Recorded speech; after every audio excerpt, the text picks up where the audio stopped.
Assalamualaikum warahmatullahi wabarakatuh.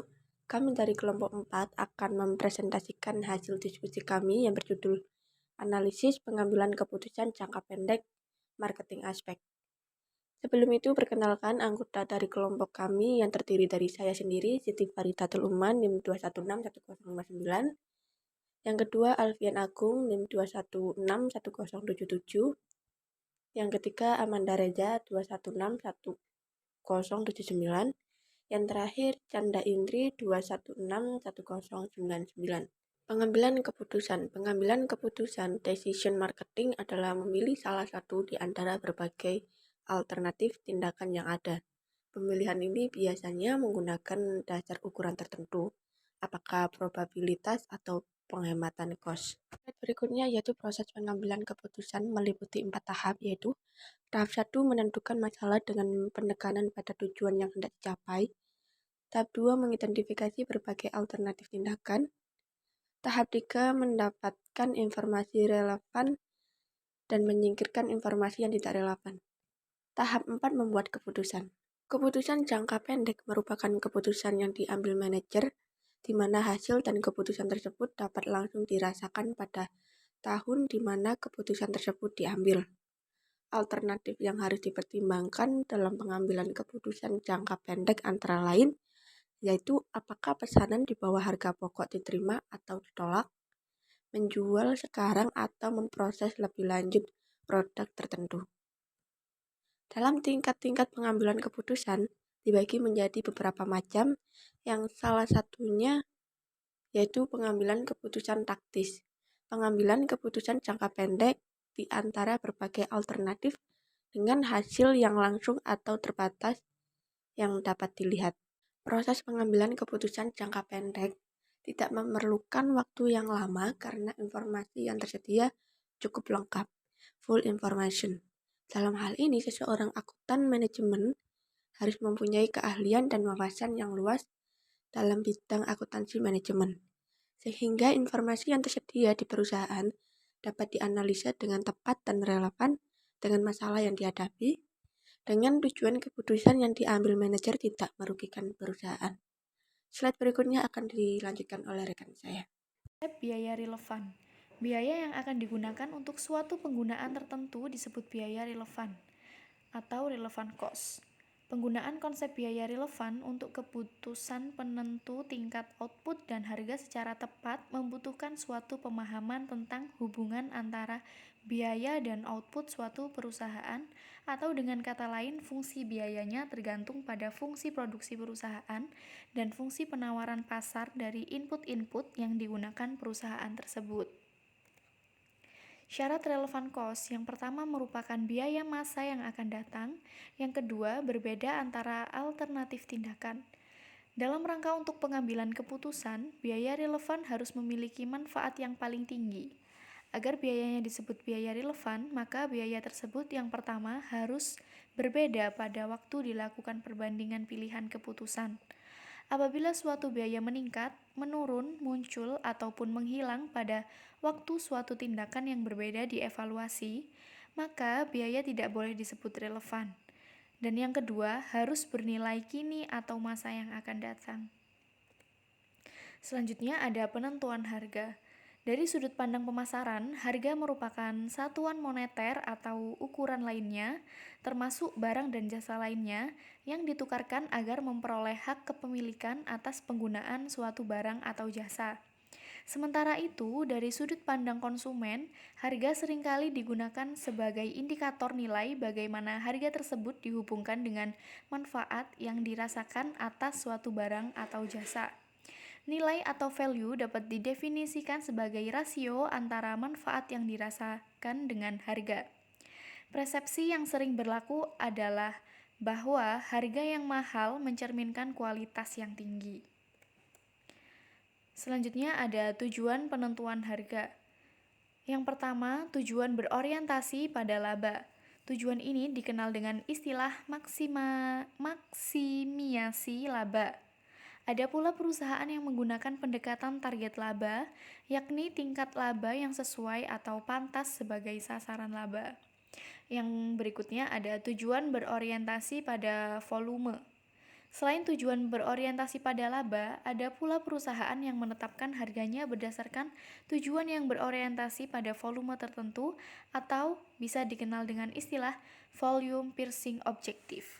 Harga ditetapkan sedemikian rupa agar dapat mencapai target, volume penjualan atau pangsa pasar.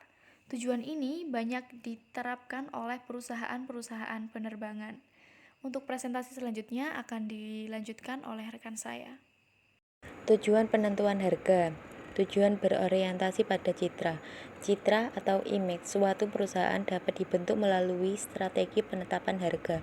Perusahaan dapat menetapkan harga tinggi untuk membentuk atau mempertahankan citra partisius. Sementara itu, harga rendah dapat digunakan untuk membentuk citra nilai tertentu atau image of value. Tujuan stabilisasi harga. 1. Dalam pasar yang konsumennya sangat sensitif terhadap harga, bila suatu perusahaan menurunkan harganya, maka para pesaingnya harus menurunkan pula harga mereka. Kondisi seperti ini yang mendasari terbentuknya tujuan stabilisasi harga dalam industri-industri tertentu, misalnya minyak bumi. Tujuan stabilisasi dilakukan dengan jalan menetapkan harga untuk mempertahankan hubungan yang stabil antara harga suatu perusahaan dan harga pemimpin industri atau industri leader. Model penentuan harga. Klotter dan Armstrong berpendapat pada dua faktor utama yang perlu dipertimbangkan dalam menetapkan harga, yakni faktor internal perusahaan dan faktor lingkungan eksternal. Sejalan dengan teori Klotter dan Armstrong tersebut, Hyper-Wiebold, Jr. dan Orliff C. Walker mengajukan suatu model pengambilan keputusan secara bertahap untuk menetapkan harga dengan mempertimbangkan berbagai faktor internal perusahaan dan lingkungan eksternal. Mengingat banyaknya faktor yang harus diperhitungkan pada saat penetapan harga, maka keduanya menyarankan perlunya suatu prosedur sistematis dalam menetapkan harga yang dirasakan akan sangat membantu tugas manajemen. Untuk itu, mereka mengajukan suatu model proses pengambilan keputusan mengenai penetapan harga yang disarankan untuk digunakan terutama pada saat untuk pertama kalinya keputusan harga akan dilakukan. Misalnya, saat pengenalan produk baru atau pada saat akan dilakukan negosiasi suatu kontrak kerja. Apa pengaruh dan kendala yang perlu diperhitungkan dalam penentuan harga? Terdapat banyak cara untuk menghitung harga, namun cara apapun yang digunakan, satu hal yang tetap harus diperhitungkan adalah faktor situasional, baik yang bersifat internal maupun eksternal. Analisis internal lebih menekankan pada penilaian atau identifikasi kekuatan dan kelemahan dari setiap divisi dalam upaya untuk mencari keunggulan-keunggulan yang akan dapat dipakai untuk membedakan diri dari pesaing, sehingga harus dilakukan melalui kacamata atau sudut pandang konsumen. Analisis eksternal adalah penilaian terhadap kekuatan yang berada di luar perusahaan, di mana perusahaan tidak mempunyai pengaruh sama sekali untuk mengendalikannya. Sehingga perubahan-perubahan yang terjadi pada lingkungan ini akan mempengaruhi kinerja semua perusahaan dalam industri tersebut. Lingkungan eksternal mencakup situasi perekonomian umum, pelanggan, dan pesaing. Faktor situasional dan yang dianalisis dalam model penentuan harga antara lain: 1. Strategi perusahaan dan strategi pemasaran. Pertanyaan yang mendasar dari strategi perusahaan adalah bagaimana kita akan bersaing dalam industri ini.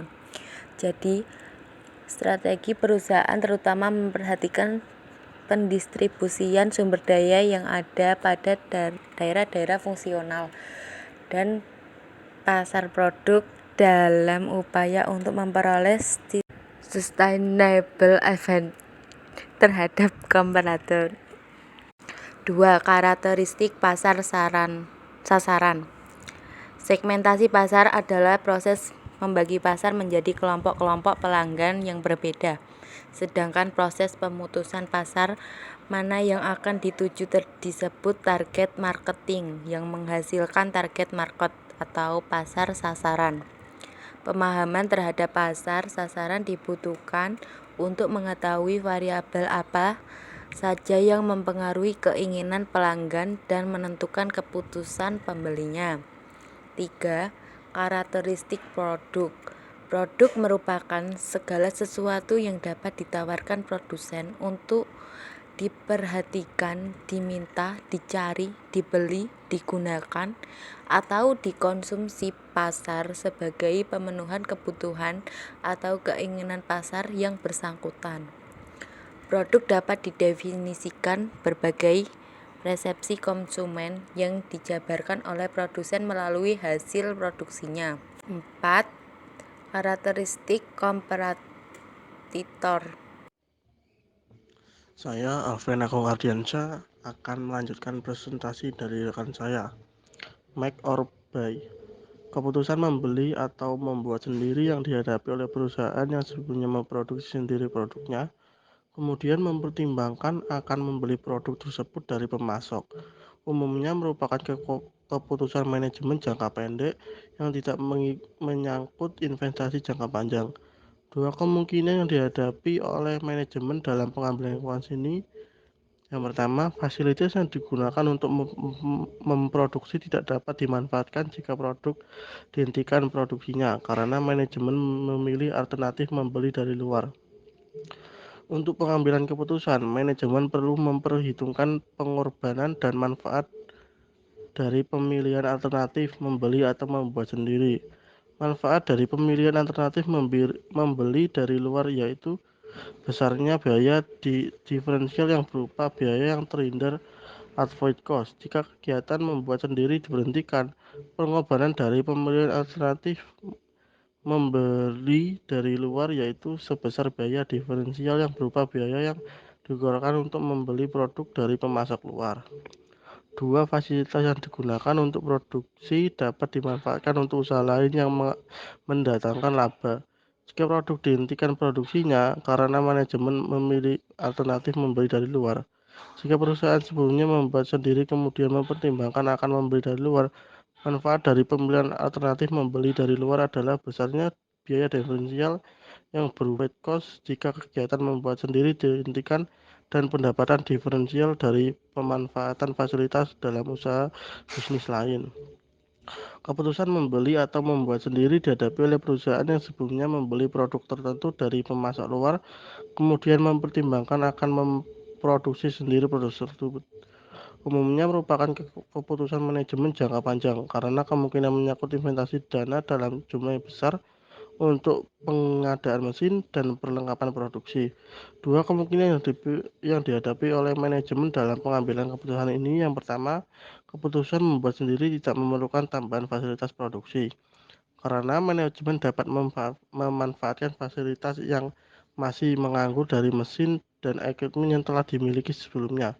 Jika perusahaan sebelumnya membeli dari luar dan kemudian mempertimbangkan akan membuat sendiri, manfaat dari pemilihan alternatif membuat sendiri adalah besarnya biaya diferensial yang berupa biaya yang terhindar avoid cost sebagai akibat membeli produk dari pemasok luar. 2. Keputusan membuat sendiri akan mengakibatkan manajemen memerlukan tambahan investasi dalam mesin dan equipment. Jika perusahaan sebelumnya membeli dari luar kemudian mempertimbangkan akan membuat sendiri, serta memerlukan mesin dan equipment untuk memproduksi sendiri. Manfaat dari pemilihan alternatif membuat sendiri adalah besarnya biaya diferensial yang berupa biaya yang terhindar avoid cost sebagai akibat membeli produk dari pemasok luar. Pengorbanan dari pemilihan alternatif membuat sendiri adalah sebesar biaya diferensial yang berupa biaya yang dikeluarkan untuk memproduksi sendiri produk tersebut. Sell or process future.